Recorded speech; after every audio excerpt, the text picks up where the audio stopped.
From the Bricktown Brewery restaurant in South Peoria and Tulsa, Oklahoma, it's time once again for Oklahoma Sports Scene. And hello again, everyone. I'm Chris Link, along with the Hall of Famer, TPS Athletic Director Gil Cloud, with another busy show of Oklahoma Sports Scene. And run the lineup down for you real quick.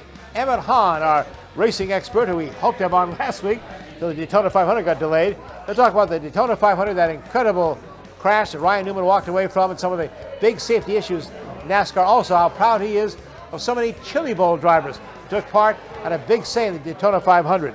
Then we have one of your, Justin Barkley of Rogers State University. Justin Barkley went past 200 games, winning in his 10 years as a head coach at Rogers State. He's at 205. They got one more game, and then they're going to the MIAA postseason conference. And then coming over to Oklahoma City, one of your friends, the OSSAA. David Glover has been down there for 10 years, and David has done a great job with the basketball. His primary focus is 4A and down, and it is a major undertaking because most of the schools are 4A and down. We have 281 members, but we only have 64 in the top two classes. So he has about 420 schools that he has to pair up, make sure they're at the right place and everything. And then the guy who really has a job is Grant Gower, and we'll have Grant on one of these days. He has to assign officials to all those games. And with the official shortage, it's really going to be tough. And then Don King, our good friend, is going to be here to talk about the outstanding book they put together called The Golden Years of Jenks High School Football, a real tribute to Alan Trimble, their late coach. We'll be talking about that and showing you this book with Don King. Well, Coach, one of the big moments in sports happened, possible, it's been 40 years since that Miracle on Ice. That was February 22nd, 1980, and I was in Lake Placid, 1980, for ABC, for Channel 8 here in Tulsa. Did not go to the hockey game.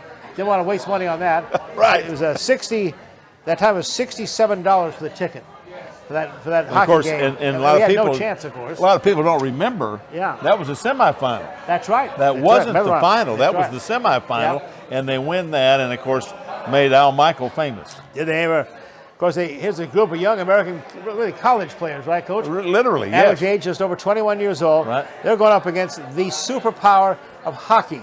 This is the Russian hockey team that it was a 4-time defending gold medal champions. And then their preseason, before the Olympics, they beat the New York Islanders, the New York Rangers, NHL All-Stars.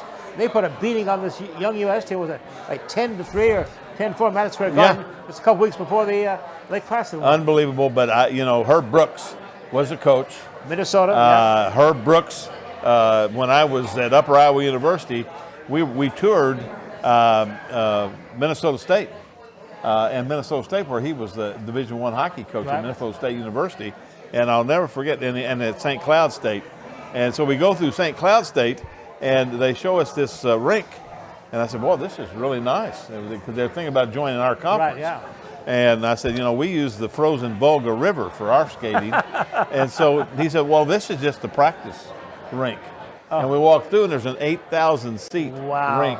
So it was pretty important, but Herb Brooks did a fabulous job on getting those guys ready to play. He did it all his own way, and of course, it's all captured in a great movie. But we got to look back, because again, Al Michaels made his career basically on this call. Let's go back to Al Michael, ABC Sports. This is again February 22nd, 1980, 40 years ago. Here is the Miracle on Ice and the countdown, that unforgettable moment. Letonov gets checked by Ramsey.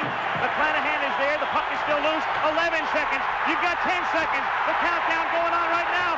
Morrow up to Schultz. 5 seconds left in the game. Do you believe in miracles? Yes! Unbelievable.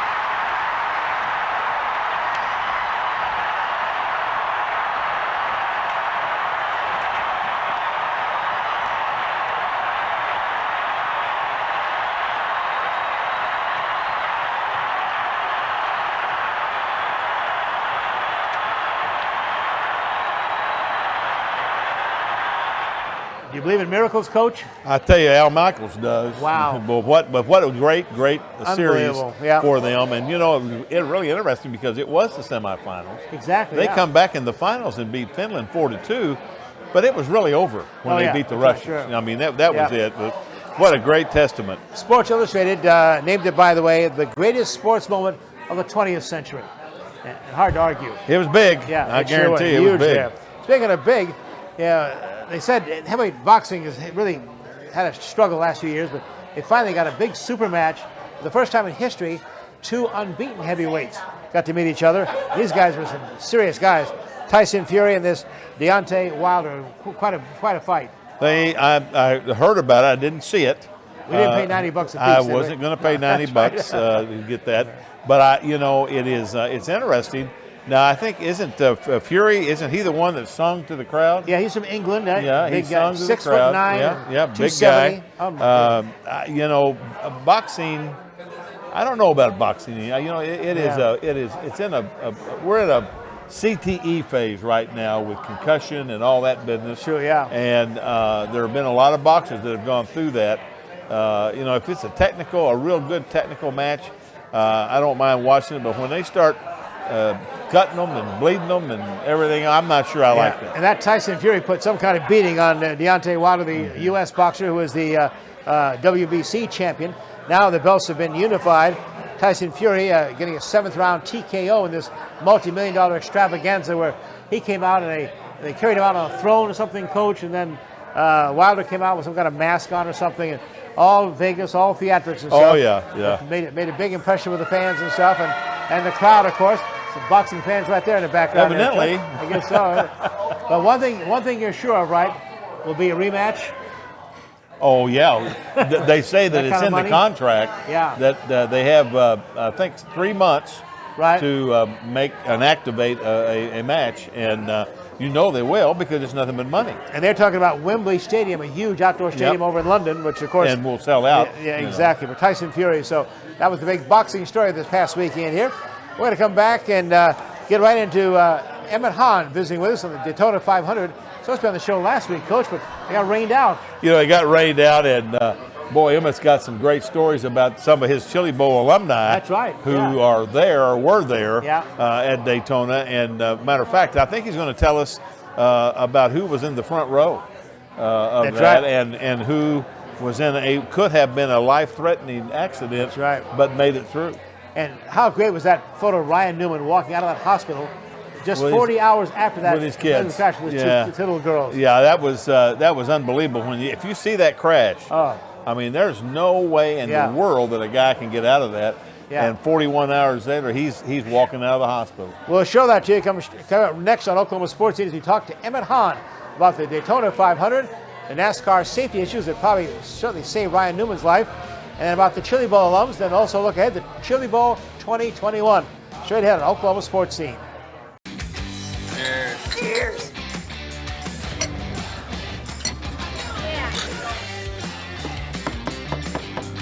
All right, y'all, how's everything tasting? That is awesome. I come bearing gifts of the liquid variety.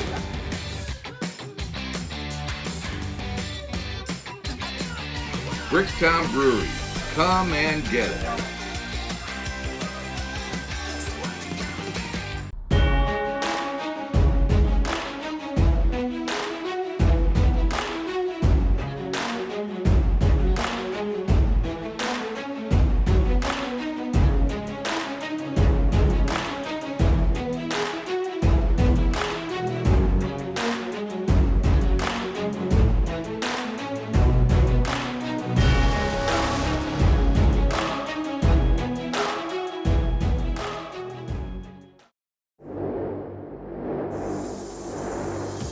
Jackson driving all the way in, left hand layup, good.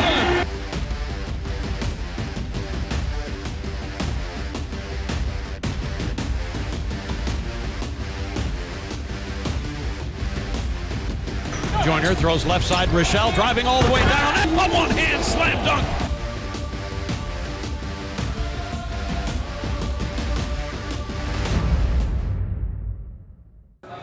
We're back at a raucous Bricktown Brewery here, South Peoria and Tulsa, Oklahoma. Our special guest, the guest we wanted to have on last week, but Daytona 500 didn't cooperate. They had to finish their race on a Monday, never got to get the results here, so we asked Emmett to come back and talk about the race, and as it is, maybe more to talk about. Emmett, that was an incredible Daytona 500, an incredible finish, and one of the great shots I've seen all year was Ryan Newman walking out of the hospital with his two daughters. How many hours after the wreck? 41 hours after the crash. Give us your impression of that finish of the Daytona 500. Well, I was excited because before that crash, I was sitting there. I told my wife, I said, "Ryan's going to win this race." You know, and one of our Chili Bowl guys. Yeah. And then when that all happened right there, then I couldn't believe that part of it. And then when I seen LaJoy when he hit him up when he was up in the air, and the way the car slid over on the driver's side for as far as it did, it made me sick because I didn't think there's a way in the world that Ryan could survive that. Emmett, when something like that happens, they say if you get kicked off a horse, you get back on the horse. How long before he really will feel comfortable to get back in that car? Oh, I think he'll get back in just as soon as the doctors release him because, of course, he was unconscious. And I think he just got a major concussion because they put him in an induced coma. What's funny is the next day when they took him out of the coma, they said he wanted to eat. Ryan Newman wants a donut every morning. So when they said he wanted to eat, he was looking for a donut. There you go. It says so much about the improved safety. And again, it's hard to imagine. They've not had, knock on wood here, a fatal accident in NASCAR circuit races since February 18th, 2001. That was one we'll never forget when Dale Earnhardt went into the wall that last lap of the Daytona 500. A lot of changes came out of that. And then Ryan Newman himself pushed for a really crucial change. They call it a Newman bar that he put, the top of your roll cage. That thing is probably, if you measured it, probably 6 feet by 4 foot opening.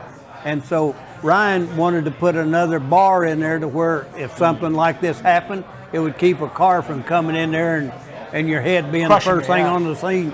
So they implemented that about 4 years ago, and that's probably what saved his life. The helmet restraint came out of that too, right? Yeah. I mean, that came out of it. I mean, like Dale Earnhart's deal, we've seen them crash like that so many times. That didn't look that bad. That was a shocker. Yeah. Then Newman's, it was just as much of a shocker because I thought this kid just didn't have a chance. But what effect, if any, do you think they'll have on the future of racing? Do you think they'll look at more safety precautions? I tell you what I think they need to look at, Gil. If you sit and look at that Daytona 500, and it's not just this one, them guys can run 450 miles and we don't have a crash. Yeah. Then when you get down to the last 40 or 50 miles, I guess the sponsor thing is just so big to them that winning is everything. Whatever it takes. And so I think at some point they're going to have to say, hey, drivers, quit acting like a street stock driver on a Saturday night dirt track. Yeah. Let's run like professionals. Or if they had more racetracks like Las Vegas was yesterday, them guys are running 3 and 4 wide, an exciting race. And I think if NASCAR had more racetracks like that, I think you'd see their crowd start coming back up. Well, Denny Hamlin won that Daytona 500, his second in a row, his third overall to get the 500. And unbelievable, it looked like it was going to be a forward sweep. And then all hell broke loose, and next thing you know, there's that Toyota up there in the winner's circle. Yeah, and if you look, there for a little spell there, they was all Chevrolets up front. Yeah. Then here was all Fords up there, and I thought, and I think that just goes back to the manufacturers. They're drafting each other, they're helping each other, and then when it gets down there, like I say, these last 50 miles, it's everybody for yourself. Let's get it on. Yeah. You got it. Yeah. Give us the impact of the Chili Bowl on the Daytona 500. I know you're awful proud of how many drivers represented from our Chili Bowl.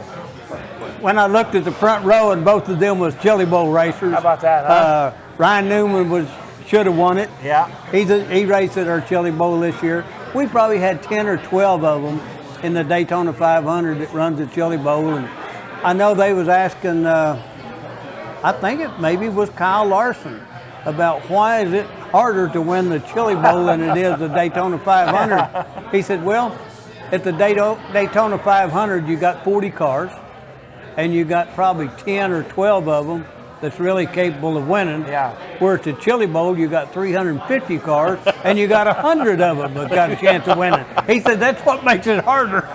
It's amazing the speed that we're talking about. Mark Wojciechowski helps us with the Bricktown. And he was there. He went there on Saturday and Sunday. He got rained out on his way to it. But he was in a VIP thing where he and his wife both got to ride with one of the drivers.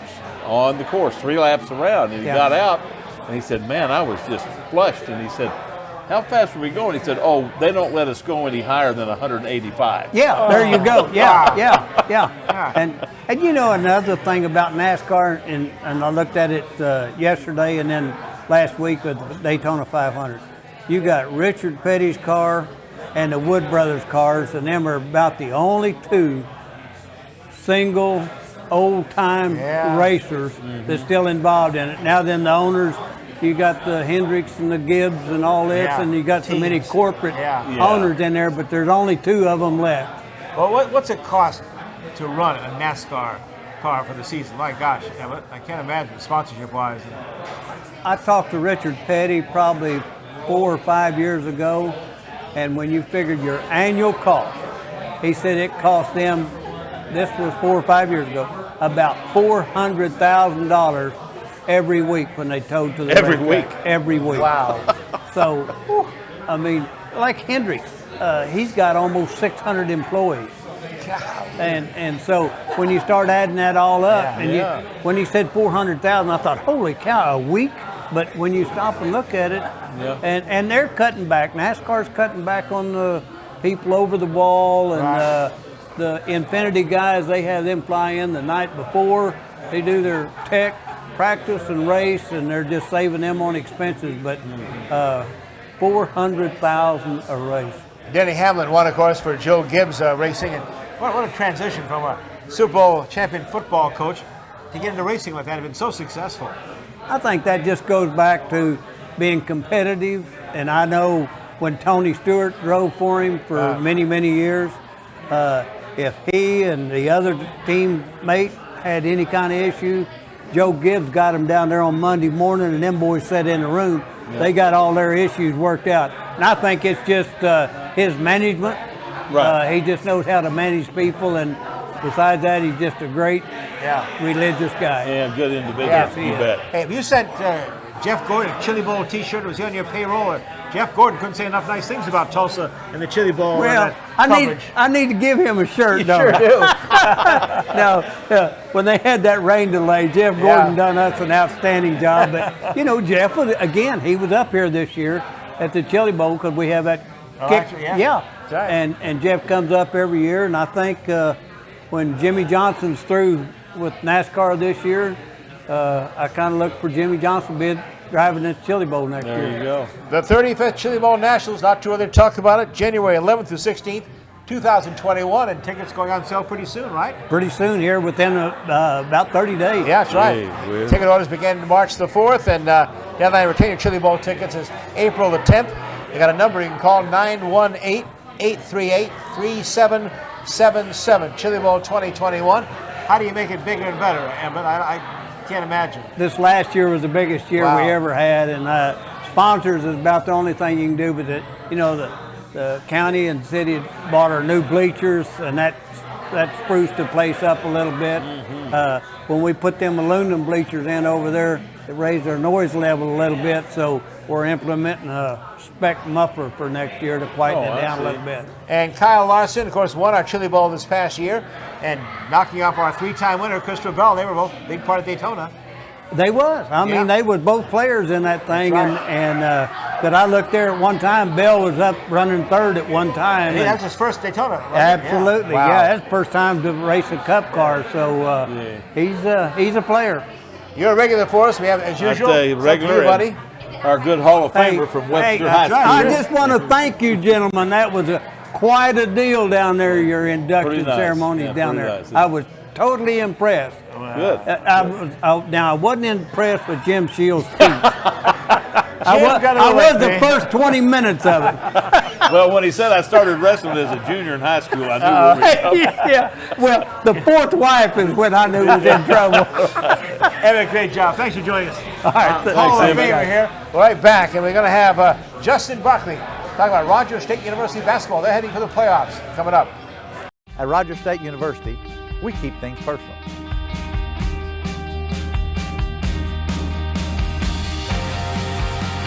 It all starts here. We make sure our graduates get the most out of their education. RSU has campuses in Claremore, Bartlesville, and Pryor, with on-campus housing and a wide variety of programs to suit your needs. It all starts here. Rogers State University.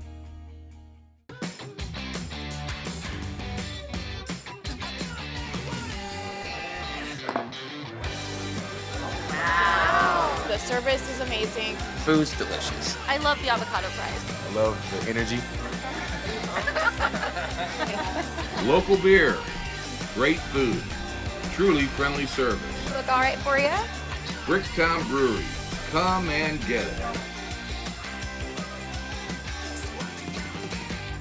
Welcome back to Oklahoma Sports Scene, and now we have a guest from Rogers State University, the head men's basketball coach, Justin Barkley, who just surpassed 200 wins.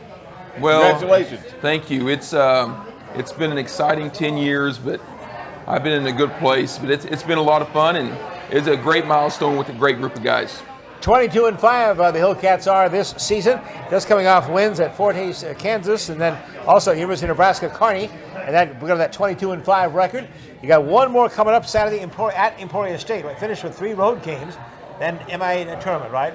Yeah, it's been tough. You know, when we got our first schedule, I thought, man, to finish three games on the road with really a new team, but man, this group has really exceeded expectations. We were preseason picked 11th in the league, and right now we're currently in 2nd place. Wow. So really been proud. It's been a fun group to coach, and hopefully we got a few more left in us. Tournament in Kansas City. Where in Kansas City? Kansas City Municipal Arena. Very historic. Downtown. Sure. Yeah, the old side of the Big 8 conference championship games. I think, I've been in there before, and they said they've hosted the most NCAA Final Fours in the history. John Wooden. Wow. So it's a really neat place to take our team. Yeah. Well, the tournament obviously will be important. How you come out of the tournament obviously kind of denotes whether you move on, but also there's at large. So you feel pretty good about your chances? Last week they came out with the first initial regional rankings, and we were 7th in the region. I'm really hopeful we'll move up a notch or two after this last week, winning 2 on the road, and being currently 2nd place in a really tough league in the MIAA. But we're excited. We're playing obviously for next week, but we've also got some bigger picture things on the horizon. Are you in the region with the Northern Sun?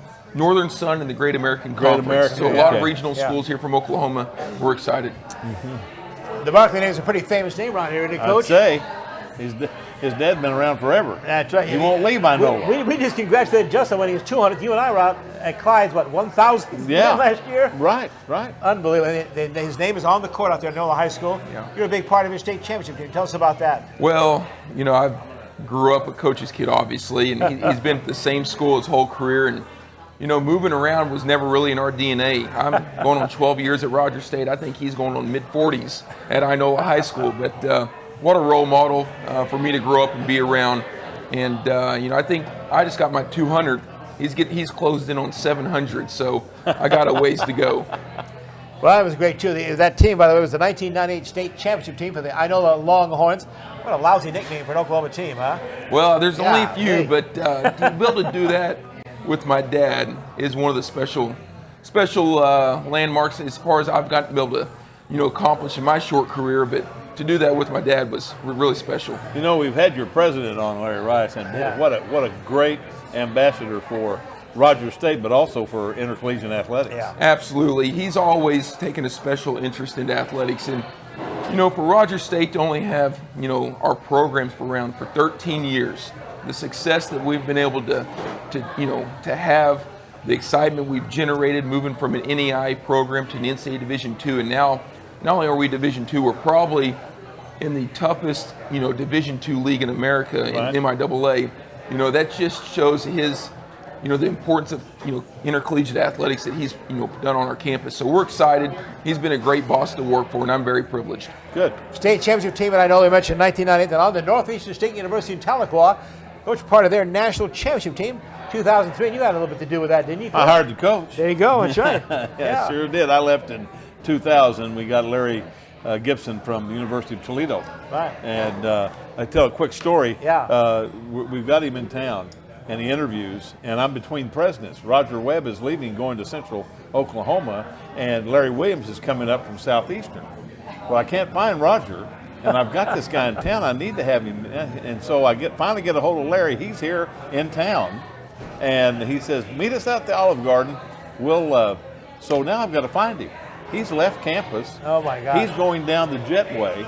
I fortunately had security's number at the Tulsa International Airport. They get him out of the jetway. I said, rent another car, come back. We need to have dinner. And so we had dinner, and when he got up to go to the restroom, Larry said, we need to get him right now. We need to get him hired. So we did. But now I got to tell Roger Webb, because he's still the president there, you know. Yeah. Well, we set up the press conference for the Alumni Center, and they tell me they're going to charge me for the alumni. So I thought we're on the same team here. What do you mean?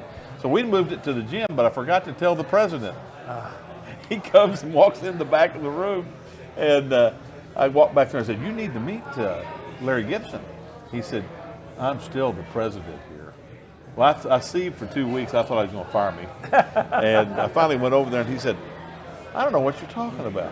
So, but Larry was a good hire for us. Absolutely, he was a joy to play for. What are your memories of that 2003 national championship team at NSU? Well, Northeastern will always be a special place to me. I spent 7 years there, and after playing, continue on my education, getting a master's from there. But just a special group of guys. We had a group of guys that we had played 4 years together, and you can kind of see it all kind of come into a head our senior year. And there was 4 or 5 of us that had been together, but just the excitement that generated around campus. What a neat campus! But just to do it with that group, that university, it was a lot of fun. Who were some of the key players on this 22-5 Hillcats team for Rogers State? Well, a few things I'm really excited about. We've recruited locally very hard. Out of our 13 roster members, we've got 7 from in-state. That's good. And that's important to me. That's something I took from my national championship team. I think there was 3 or 4 starters on that team that was from local Northeast Oklahoma. But we've got some young men. I'll start with our point guard, Tavian Davis from Muskogee, Oklahoma. We've got a big man from Booker T, Washington that came from Oral Roberts, Chris Miller, that we're really excited about, who's having a great year.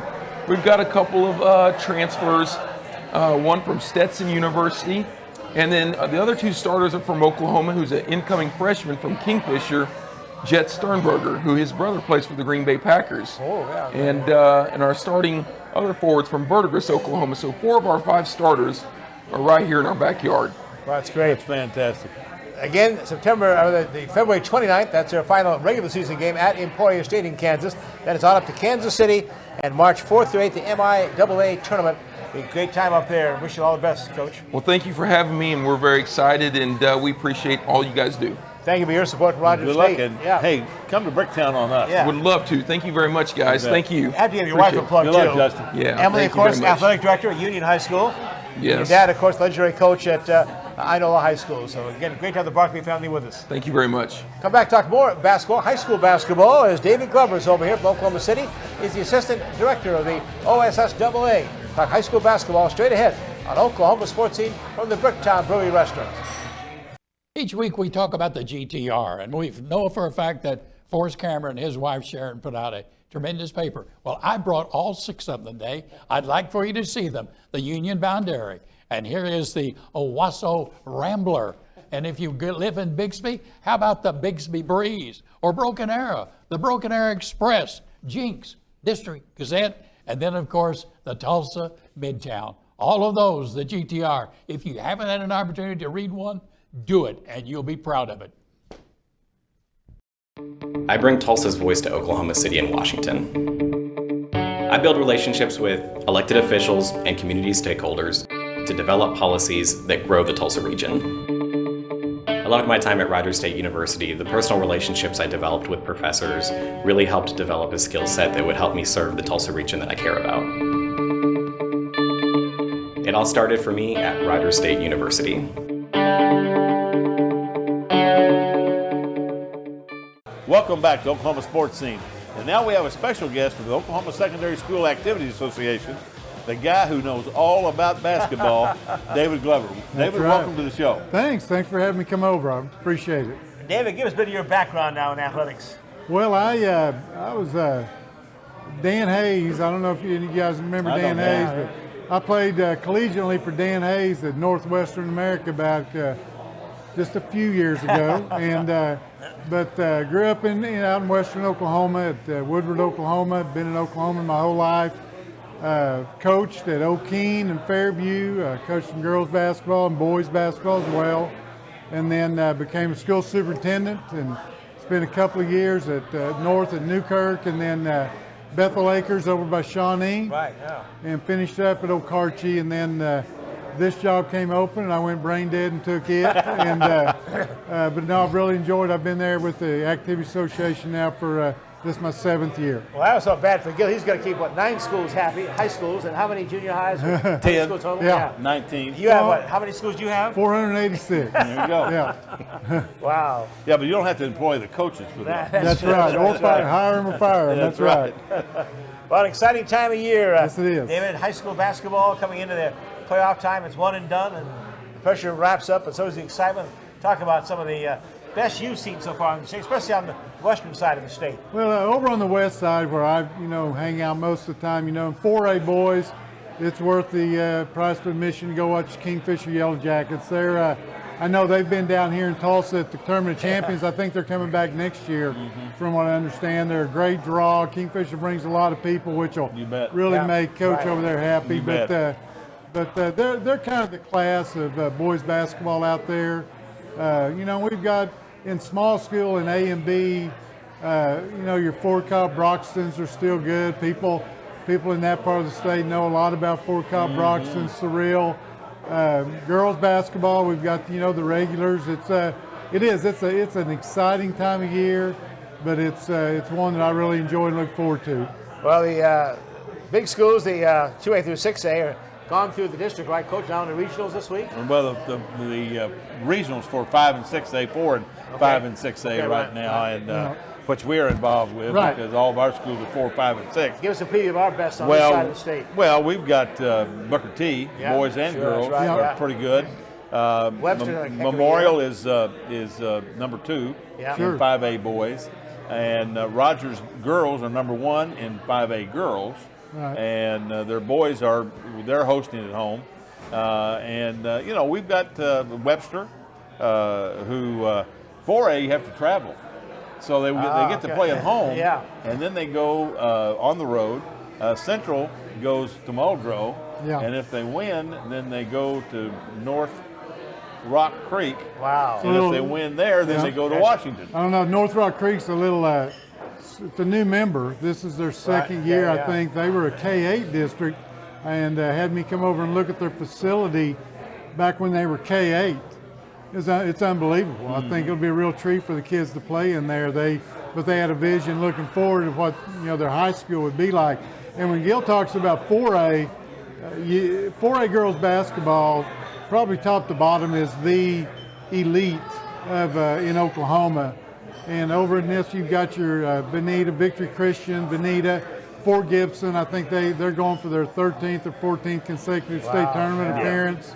Anadarko over on the west side. It's just 4A girls basketball is really top to bottom are really strong, both east and west. It's a lot of fun to watch it play out. And of course, you can't say 3A basketball without talking about Adair and Tahlequah Sequoia either. Couple powers. But historically, we've got such a unique playoff system, and I didn't realize how unique, guys, until I started talking to these people from other states. Right. And they just think ours is just unbelievable. What makes ours so different?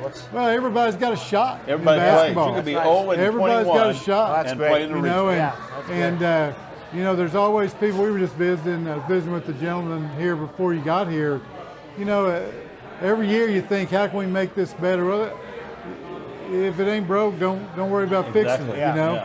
Like Gil said, there's some travel involved for some of the better teams. That's probably the hardest decision on my end to make, because you want to reward good teams. It's just the way, but you also want to be fair. You want those good teams to have the best opportunity because of their seasons to make it to the state tournament. And sometimes we get it right, sometimes we make mistakes, but ultimately, when it gets right down to it, our playoffs everybody's excited, you know, because like Gil said, you can be 0-22, but I call it the Dumb and Dumber playoff series. So you're telling me there's a chance, you know? Absolutely, so, you bet. they've got I think a chance. at the intensity level, you know, the tournament champions, you get in the final of the tournament champions. It's pretty intense. It is, yeah. The next level is Thursday night. Because if you lose, you're done. Yeah. You could be 22-0, and you could be taking inventory the next day. That's right. Yeah. So I mean, you know, so the intensity ratchets up all through because you don't want to lose. If That's you right. lose, Sure, you're in that's trouble, right. You know. Looking ahead then to the state tournaments themselves, that's when it really gets down to the very nitty-gritty. The big house over in Oklahoma City, of course. Some of the smaller schools. Of course, the OU Maybe Center's forever been for the big schools over here, right, Gil? Well, for probably the last 10 years, I would imagine, And March 12th through the 14th, right? For the large 2A through 6A, it's 12th through the 14th. A and B will start us off. Their state championships are the 5th through the 7th, and that'll be in Oklahoma City area. You know, we've got, just like over here, I think Coach Whaley, Mike Whaley handles the 5A, 6A state playoffs and from our office, and you always have to have a sub-site. And I know Tulsa Memorial has been a sub-site over here. Skytook has stepped in because that first day you got to have some help. You don't have enough gym. Right, yeah. And, you know, I'm fortunate over on the west side. UConn's got a beautiful facility. We got a couple of colleges, and Oklahoma City University, Southern Nazarene, that have stepped up. And it's all about just providing kids with the best experience you can make for them. So, but that'll all kick off here in a couple of weeks. You know, we started our Friday games in the big house. Everybody wants to play in the barn. Yeah, you know, everybody wants to play. You know, when they clean that baby out on the 14th, there have been times that my wife and I have walked out of there and they're bringing dump trucks in to put dirt in and get ready for the OYE stock show. But everybody wants to play in there, and so on Friday we start our games. We do it here at the Maybe also, 9 a.m. Oh yeah. And you know, people think the coaches will kind of cringe if they get that 9 a.m. game. But I've been in the Maybe Center watching my daughter's teams in the Fairgrounds Arena. You can't tell it's 9 a.m. once that game starts. There's not any windows. David Glover, Assistant Director of the OSSAA. Thanks for coming over to the city. We have something for you here. Enjoy yourself at Bricktown, David. I will. Thanks, guys, for having me come over. You bet. Thank you. Okay, we'll Appreciate see you in the gym somewhere, Right. okay? We'll be around. All right. Great state high school basketball coming up here in the state of Oklahoma. We come back and talk about some great legendary state high school football program. Don King in his book on the Jenks High School Championships. Cheers.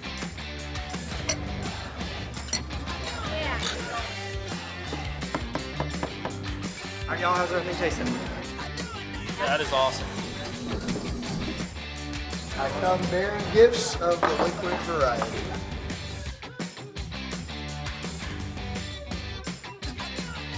Bricktown Brewery. Come and get it.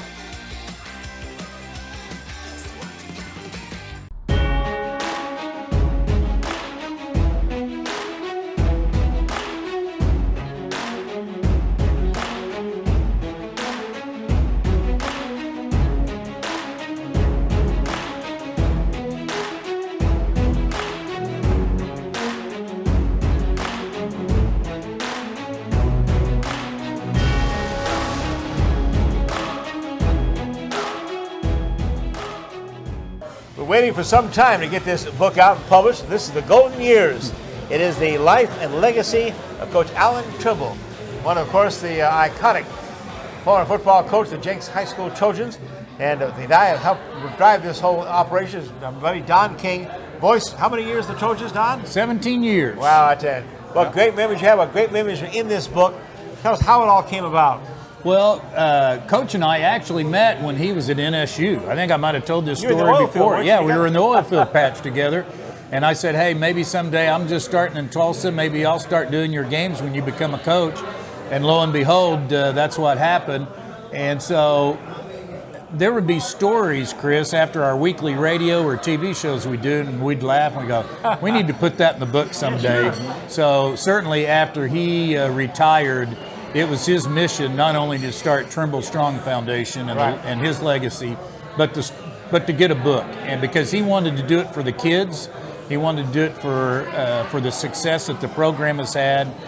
because he was just as proud of the kids that went to William Jewell, that went to Pittsburgh State, as he was to the kids that went to Notre Dame, OU, and TU. 22 seasons, 13 state championships. And what is it about you coaches? You have these stories you never forget, do you? They happen, and you remember them. Somebody says one word, and you bring up that. Oh, I remember that when that happened. But that's the great part of being in coaching, and of course, with all the student athletes that came through Jenks while Alan was there, there's more stories than can ever be told in the book. Right. We went through 3,000 photos, Chris. Wow. And his even though physically, his body was deteriorating, his recollection was phenomenal. We could look at a picture and it'd be like a number 21. We go, God, what year was that? Was that Dylan Stoner, Austin Casillas? Is that 2003, 2015? He could tell you the year, the player by the way he held the football, the background of the stadium. That's the uniforms we wore in 2003. That's so-and-so, and it was a fourth down play. I mean, his recollection was phenomenal. Alan, the head football coach at Jenks High School from 1996 to 2017, when he was forced to retire and resign because, of course, of that tragic ALS diagnosis that finally took his life this past December. And even with that, he did it with such class and such strength. He beat ALS in his own way, in my opinion. He met it. He faced it. He went forward instead of going backwards. I think most of us would have regressed in that situation, but he met it face on and really tried to do as much as he could in the remaining months that he had. Tell us how the book breaks down chapter by chapter with teams. It breaks down, it really starts with him getting into coaching, his days at NSU, and getting into coaching, and then it goes year by year with him as a head coach, and he narrates it. It is something that he did the last 6 months, really. We met 2 or 3 days a week for 2 or 3 hours a day. So we met about 5-6 hours a week, and he narrates every year and talks about not just wins and losses, the highs and the lows, but how he had to fight through some challenges of different seasons, how they were successful because of that, his leadership principles. So you can be a Jenks football fan and it'll be hard to put the book down. You can be a football fan and enjoy it, but if you are in a management position, I think you'll learn something from this book, how he handled things, how he handled people, because to him, it was all about relationships. That's the most important thing with coaching, is to have that relationship with your team where when you say something to them, they know. And when Alan talked to his team, there was no question who was in charge and what the mission was for that week. We played them back when Perry Beaver was coaching, and we were at Union, and it was always the Union Jenks game was always a big game. It still is. And but when Alan got the job, it really turned the tide, I think, in football in 5 and 6A. There was no question. Everybody looked to be like that.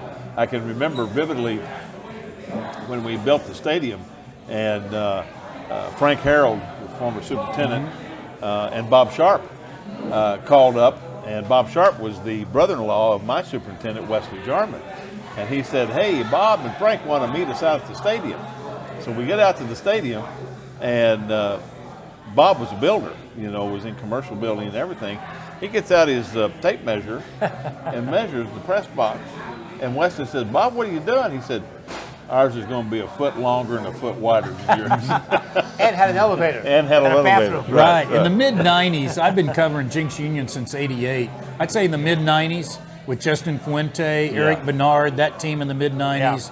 Was really the era that it really took off and became what it was. Some great teams from both sides. Absolutely. And Coach talks about a lot of those great games. The 9/11 situation where he and Blankenship were on the phone. What are we going to do? They decided to postpone that weekend and not play. He talks about that in the book. There are a lot of great stories in the book besides just the games. Don, I don't get Coach to commit to this, but from all your years of Jenks football, do you have a favorite team or favorite player, or one to really stick out in your mind? There are so many in my mind. I think he would probably tell you the best football player that he ever had was probably Rocky Calmus. Pound for pound, no question about it. The best team he probably had was 1997. The Daily Oklahoma did a poll at the year 2000 on the best high school football team in history. 97 Jenks team was that team. They gave up just 1 yard rushing per carry. They were a phenomenal group. So I would say the 10 of the 11 starters on defense went on to play Division I football. All right, how do we get a copy of the book, The Golden Years, Don? Yeah, you can go to AlanTrimbleLegacy.com. You can go to Amazon online, or you can go to Barnes & Noble online. We just had a couple of book selling public things at the Sharp Center in Jenks, and they sold out. But we do have books available, and hopefully we'll be having some more public fantastic book things. When you're not on those book selling things. Hey, thank you guys. That's very kind of you. I appreciate it. Great work on that. Thank you guys. It's the best thing, the neatest thing I've ever done. And a great legacy for a great coach, Alan Trimble, and a great man. All right, Jenks fans, get a copy of this, The Golden Years. We're right back to talk some XFL football. Bob Stoops, the Dallas Renegades, won their second in a row this past week.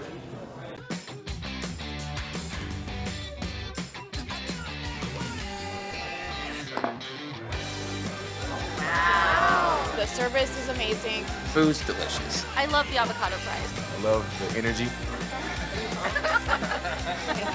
Local beer, great food, truly friendly service. Look all right for you? Bricktown Brewery, come and get it.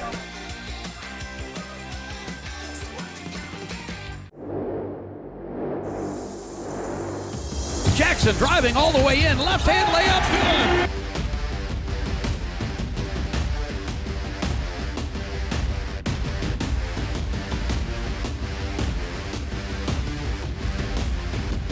Joyner throws left side, Rochelle driving all the way down, and a one-hand slam dunk.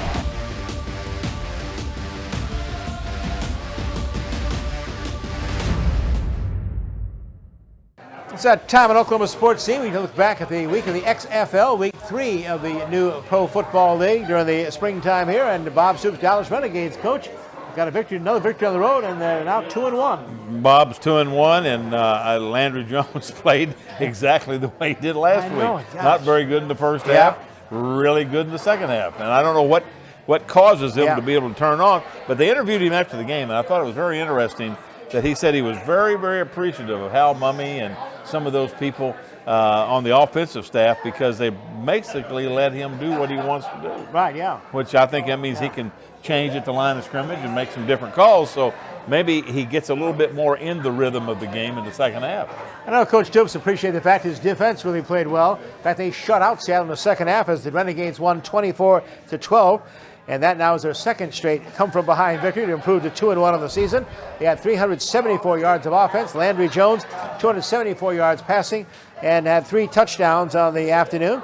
Coach Stoops was asked after the game, though, about the difference in setting an example for pro athletes compared to college athletes.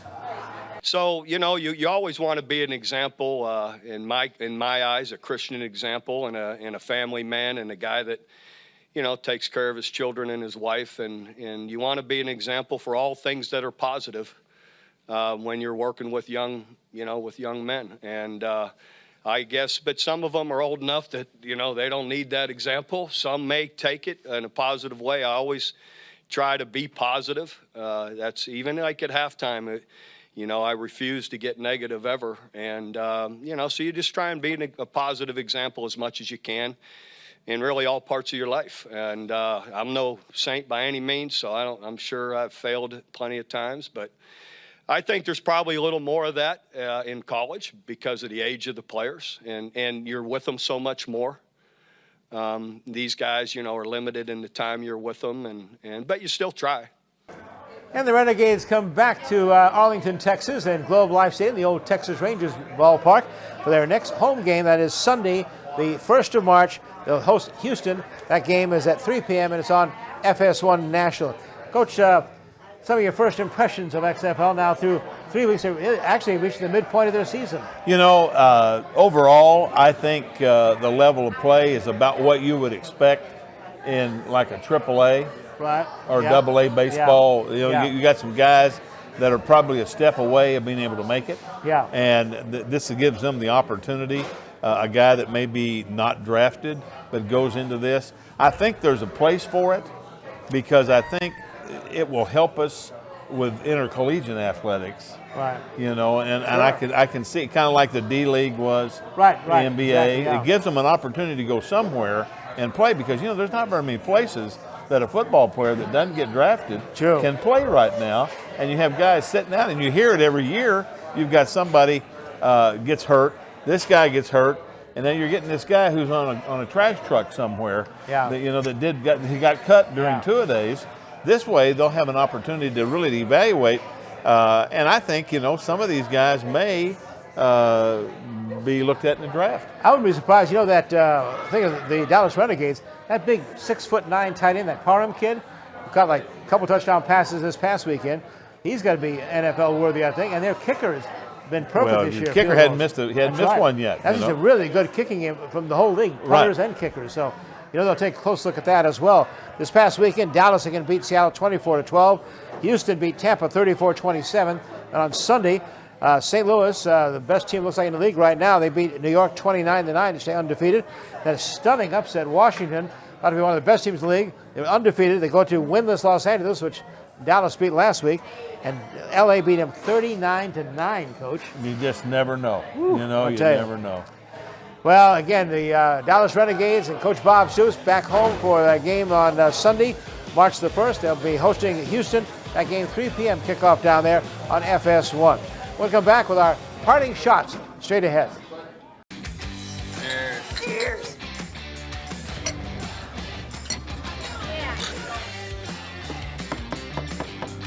All right, y'all, how's everything tasting? That is awesome. I come bearing gifts of the liquid variety.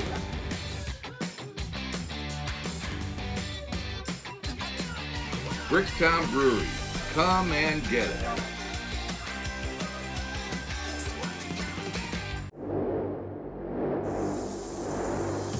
Jackson driving all the way in, left hand layup, good.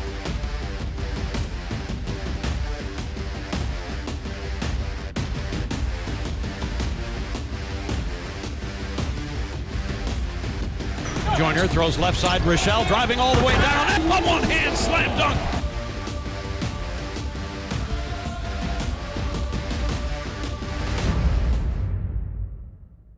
Back to wrap things up on Oklahoma Sports Scene. Before we get to our parting shots, though, a few stories to talk about before that. And our Oklahoma City Thunder. Coach, they've been on a roll, won 12 of the last 15. You know, and I've said it every week we've been on. The players are listening to the coach. And they're wanting to be coached, and they're getting better and better as we go into the playoffs. 35-22, in great shape right now to make the playoffs. They have a game on the 27th of February, Sacramento at Oklahoma City. Then February 28th, they're at Milwaukee, and then March the 3rd, they're back home to host the powerful LA Clippers at the 7 p.m. game at the OKC on Fox, Oklahoma. Tulsa Oilers hockey team lost an overtime game to leader Allen, Texas, but now they're 26-25-6. And Coach, they're just 1 point out of fourth in the ECHL Mountain Division. You know, I know Coach is on him, and if they're going to get better, and they will get better, because that's the way he coaches. But to play that number one team, excuse me, as well as they did, I think they're on their way. And they got crucial games coming up in Rapid City. The team they're chasing right now, February 28th and 29th, they're at Rapid City. And on Sunday, March the 1st, that powerful Allen team comes right back to Tulsa, play at the BOK Center. That game's at 7:05. And preseason soccer wraps up for the FC Tulsa Club. They're going to be taking on Sporting Kansas City. That game at the Titan Sports Complex on Sunday, February 29th. The game at 2 p.m. Going to open the regular season then. You know, we've had some great discussions with James Cannon, the president, and Wayne Farmer. They have some great things, I think, planned for the FC Tulsa soccer. I think you give them some time, and I think they're going to be an integral part of this community. I think they really are. Some of the promotions that they want to do and everything, and ultimately they have a new venue. The way they're going to set up One Oak Field is going to be a little bit different than it's been in the past. So I think you need to hang with them, because I think they're going to invest what they need to invest to be successful. And they open the regular season for soccer March the 7th at Sacramento. Then their home opener for FC Tulsa, mark it down, it'll be on Saturday, March the 14th against New Mexico United. That'll be a 7 p.m. kick at One Oak Field. Congratulations to former Oklahoma State golfing star Victor Hovland, the kid from Norway. He won his very first PGA event, the Puerto Rican Invitational Open. It's $540,000, Coach, but more important, he gets all these big deferments out, exemptions, and spots in the PGA Championship and the Players Championship. I thought he was going to blow it. Wow. I was watching him on 12 when he takes the double bogey. Now he's 2 strokes ahead, and all of a sudden he's tied. Yeah. But, he has a tremendous temperament, and that's why I think he's going to be a really good golfer, because he puts it behind him, goes to the next hole. I think that's one of the toughest things. It's hard to understand how you can do that. Having played golf, since I was 16 years old, and to think that I get a double bogey and I go to the next tee and don't think about it, I don't think so. I'm thinking about it. Proud of our Oklahoma State Cowboy, though, Victor Hovland. Congratulations, Victor. And by the way, the first player from Norway ever to win a PGA event. OU Women's Gymnastics, well, they keep rolling along. They're still perfect. 14-0 in the season, still #1 ranked. And Coach, ESPN college football rankings are already out. And I know Clemson 1, Ohio State 2, Oklahoma 3, Alabama 4, Penn State 5, Wisconsin 6, your Texas team 7, A&M 8, Notre Dame 9, and Georgia 10. Well, they're back. Early. They're back, that's right. They're back to 7th. Well, time for parting shots. Let's get right into it here. The NFL Scouting Combine is this week in Indianapolis, Thursday through Sunday. That's where only the best of the best college football players get invited to take part. The National Football League has 32 teams. Their 85th annual draft is coming up on April 23rd to 25th. Now, this is what really shows talent disparity. The college football conference, the Southeastern Conference, dominating the college football world. They won 10 of the last 14 national championships. They have a total, listen to this, Coach, 93 SEC players invited to the Combine. The Big 12, 29 total. And how did LSU dominate OU? They have 16 of their players going to the Combine, OU 4. There's the difference. No question about it. This is one of the hardest things we've had to do. This is show 101. And after show 101, we're going to have to suspend for a period of time until we can find enough viable sponsorship. Bricktown has been with us since day one, and we really appreciate their sponsorship, and they will continue with us as far as we know. Rogers State University has done the same thing and been with us with Larry Rice, and his crew over there have been fantastic to deal with. But the problem is, when you have cash flow and you have a situation where you need to pay expenses, we need sponsors. So I think there's a trailer at the bottom of this. If you think you have someone that would like to, or you would like to, give me a call or email me, and we'll certainly try to make it work. And certainly, Coach, what we've tried to do is, again, promote Oklahoma athletics, Oklahoma athletes, Oklahoma coaches, and it's a program. If you want to support athletics, this is the one to do it on. Absolutely, local athletics. We want to talk about Oklahoma athletics. There is a national, vein in this, but it always relates back to what we're doing locally, and I think that's the important thing because, as I said last week, it's one of a kind. It's the only show in Oklahoma that does this. So for a while, we'll say so long for Oklahoma Sports Scene, but don't give up on us. We plan to be back. Again, for Gil Cloud, I'm Chris Lincoln. Thanks for joining us, and stay with us.